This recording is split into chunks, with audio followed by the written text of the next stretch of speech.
Hello students, welcome to Edu Skills. This is Syed Haider Ali, your educator. And last video में हमने अपना जो data frame था वो स्टार्ट कर दिया था और ये देखा था कि how can we create data frame with the help of numpy array and and array.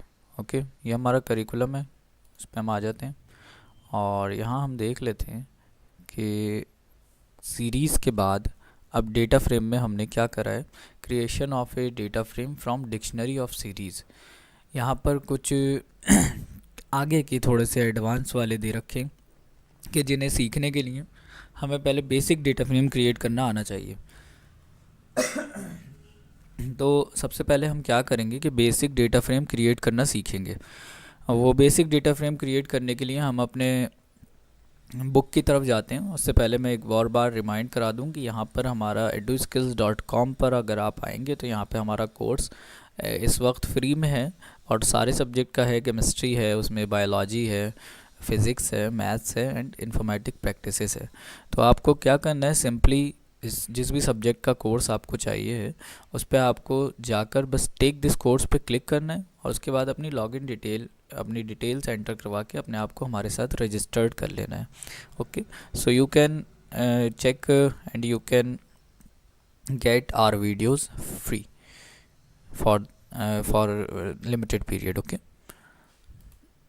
अब हम आ जाते हैं creation of data frame from list of dictionary. तो लिस्ट ऑफ डिक्शनरी को समझें पहले. क्रिएशन ऑफ डेटा फ्रेम को हम बाद में देखते हैं, पहले देखते हैं लिस्ट ऑफ डिक्शनरी क्या होती है. लिस्ट एक अलग वेरिएबल होता है, लिस्ट एक अलग डेटा टाइप होती है और डिक्शनरी एक अलग डेटा टाइप होती है. हम जब बात करते हैं लिस्ट ऑफ डिक्शनरी की तो हम क्या करते हैं, एक ऐसी लिस्ट, अगर हम इसका ट्रांसलेशन करें तो क्या मतलब बन रहा है कि एक ऐसी लिस्ट कि जिसके अंदर डिक्शनरी है या डिक्शनरीज़ की लिस्ट. ठीक है, तो इसमें हम क्या कर रहे हैं, मल्टीपल डिक्शनरीज़ होती हैं जो कि एक लिस्ट की फॉर्म में हमारे पास होती हैं. जैसा कि नीचे एग्जांपल में भी दिया हुआ है, क्या लिखा है, we can create data frame from a list of dictionary. For example create list of dictionary. सबसे पहले लिस्ट एक क्रिएट करी डिक्शनरीज़ की. तो डिक्शनरी की लिस्ट के लिए, डिक्शनरी के लिए हमने आपको बताया था, लास्ट वीडियो में भी बताया था कि क्या होता है कि डिक्शनरी में दो टाइप की वैल्यूज़ होती हैं. एक वैल्यू होती है और एक की होती है. एक की है, फॉर एग्जांपल ए यहाँ पर की है और कोलन के बाद इन दोनों को कोलन से सेपरेट किया हुआ होता है. और जब नई की और नई वैल्यू आ रही होती है तो उसके लिए फिर कॉमा से हमने सेपरेट किया होता है. डिक्शनरी जब भी हम बनाते हैं तो उसे कर्ली ब्रैकेट के अंदर रखते हैं. ओके, और फिर इन्होंने क्या किया है, कॉमा लगा के नेक्स्ट कर्ली ब्रैकेट स्टार्ट कर दिया, जिससे क्या हुआ कि दूसरी डिक्शनरी बनना स्टार्ट हो गई है. ठीक है, अब उस डिक्शनरी को, उन दो डिक्शनरीज़ को इन्होंने क्या किया, स्क्वायर ब्रैकेट्स के अंदर रख दिया.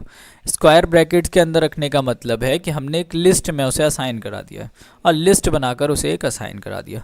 तो अब ये बन गई लिस्ट ऑफ ए डिक्शनरी, कुछ डिक्शनरीज़ की एक लिस्ट. ओके, अब उसके बाद क्या हो रहा है, डेटा फ्रेम लिस्ट डिक्शनरी नाम से एक वेरिएबल बनाया, डी फ्रेम लिस्ट डिक्शनरी नाम से एक वेरिएबल बनाया, उसमें असाइन कराया पी डॉट डेटा फ्रेम और जिसमें से अपनी ये लिस्ट पास करा दी. अब जब लिस्ट जो हमने पास कराई है इसमें से, तो क्या हुआ कि जो डिक्शनरीज़ की वैल्यूज़ थी, मतलब कि जो डिक्शनरीज़ की कीज़ थी, वो क्या हुआ, वो कॉलम की इंडेक्सिंग बन गई है और जो डिक्शनरी की वैल्यू थी वो उनकी फॉर्म में आ गई हैं. दो रोज़ में वहाँ पे हमारे पास डेटा आ गया. जो पहली वाली डिक्शनरी थी वो फर्स्ट रो बन गई और जो दूसरी वाली डिक्शनरी थी वो सेकंड रो बन गई है. Here the dictionary key are taken as column label and the value corresponding to each key are taken as rows. There will be as many rows as the number of dictionaries present in the list. In the above example, there are two dictionaries in the list, so the data frame consists of two rows. Number of columns in a data frame is equal to the maximum number of keys. मतलब कि जो data frame के columns होते हैं वो maximum number of, अगर हमने 3 dictionaries बनाई हैं उसमें या 4 डिक्शनरीज़ बनाई हैं, सब में हमने दो वैल्यूज़ दी, दो कीज़, एक की एक वैल्यू, एक की एक, दो की दो वैल्यू, दो की दो वैल्यूज़ हमने दे दी. लेकिन एक कॉलम में या एक लास्ट वाली डिक्शनरी में हमने जाकर 4 कीज़ दे दी और 4 वैल्यूज़ दे दी उसकी. तो जो मैक्सिमम नंबर ऑफ़ कॉलम्स होंगे वो कौन से होंगे, जो मैक्सिमम नंबर ऑफ़ डिक्शनरी है. ओके, कॉलम नंबर हमारे कितने होंगे, जो मैक्सिमम नंबर ऑफ डिक्शनरी है. ओके, यहाँ पे वही लिखा है, maximum number of keys in any dictionary of the list, column होते हैं वो। Hence there are 3 columns as the second dictionary has 3 elements, क्योंकि यहाँ पर 3 कॉलम्स हैं, और जिसका रीज़न ये है कि सेकंड डिक्शनरी में 3 वैल्यूज़ हैं हमारे पास। ऑल्सो नोट, दूसरी चीज़ क्या है, that N A not a number is inserted if a corresponding value for a column is missing. क्या था कि जब पहली वाली जो डिक्शनरी हमने बनाई थी उसमें सिर्फ 2 वैल्यूज़ थी, दूसरी वाली डिक्शनरीज़ में 3 वैल्यू हैं, तो मैक्सिमम नंबर ऑफ कॉलम हुआ 3, बट 3 कॉलम्स होने की वजह से फर्स्ट वाली वैल्यू में एक जो एरिया है, जो थर्ड उसका कॉलम है वो ब्लैंक रहा, तो ब्लैंक की जगह पर क्या आ रहा है, नॉट ए नंबर। ओके, तो वहाँ पे जहाँ पे ब्लैंक है वहाँ पे नॉट ए नंबर आ रहा है। अब हम इसे एक बार प्रैक्टिकली करके देखते हैं कि ये कैसे होगा।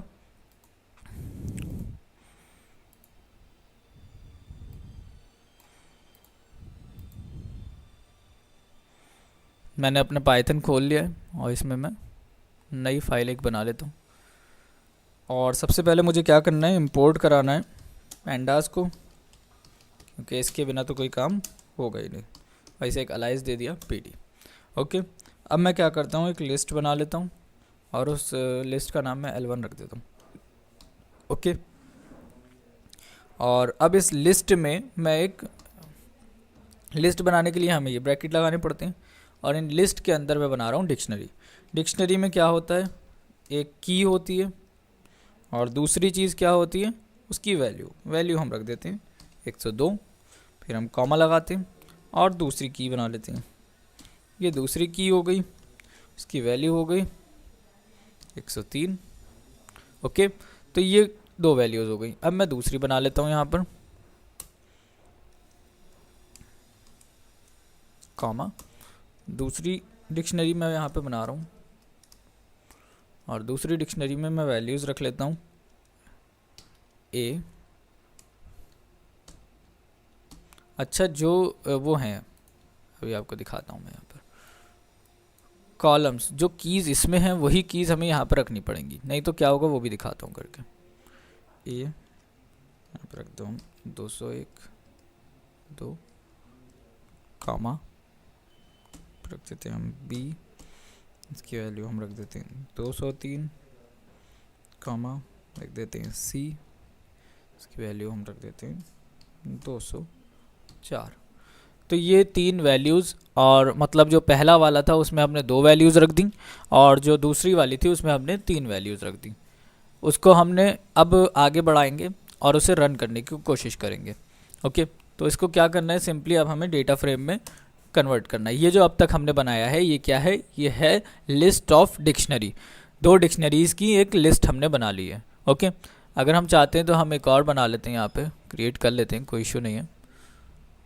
हम यहाँ पे कॉपी करते हैं इसको और मैं यहाँ पर एंटर प्रेस करके एक और क्रिएट करता हूँ। बस यहाँ पे मैं क्या करता हूँ, 3 कर देता हूँ, चेंज कर देता हूँ थोड़ा सा, ताकि हमें पता चले कि हमारी तीसरी वाली डिक्शनरी भी प्रिंट हुई है। ओके, अब ये मेरी डिक्शनरी बन गई, लिस्ट ऑफ डिक्शनरी बन गई।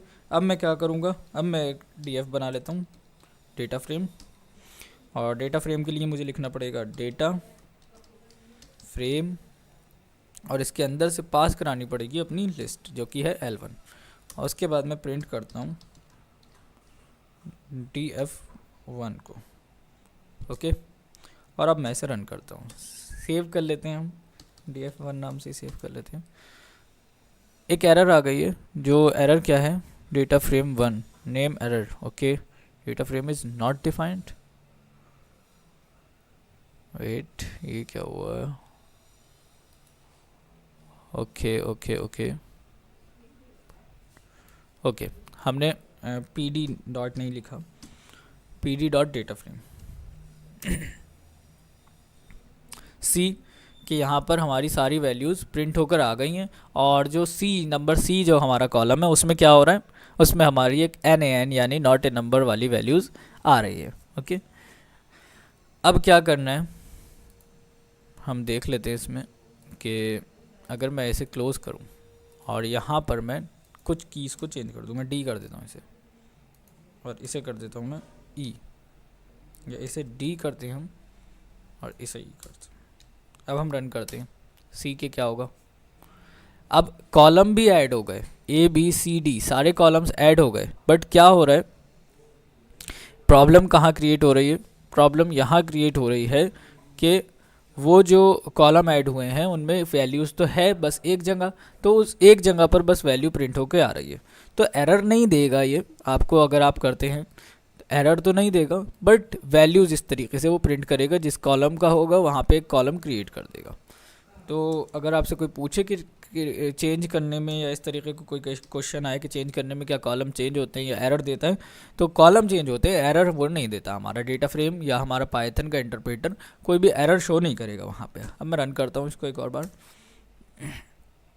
सी दिस कि यहाँ पर अब सिंपल वो आ रहा है। अगर मैं तीनों कॉलम्स की एक सा कर दूँ, अब मैं यहाँ पे कॉमा लगा दूँ और एक और वैल्यू दे देते हैं सी और की, और एक वैल्यू दे देते हैं 104।